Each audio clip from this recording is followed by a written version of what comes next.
Hi, I'm Tadao of まだ使えるで. まだ使えるで is Japanese meaning you can still use it. So let's repair it yourself and save money, energy, and resources.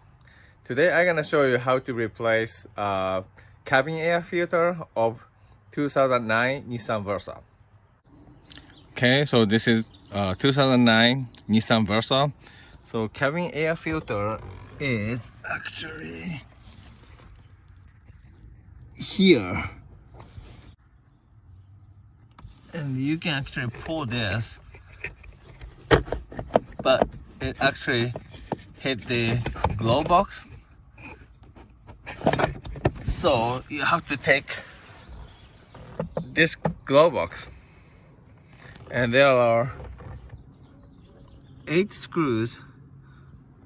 It's here, here, here, here.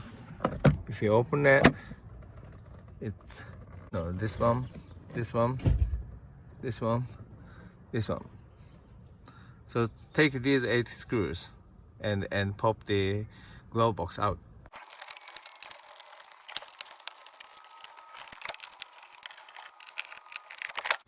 Okay, take it out. And then take this out like this. Okay.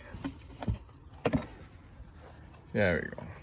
So you replace this filter and then put back in there and put back the glove box.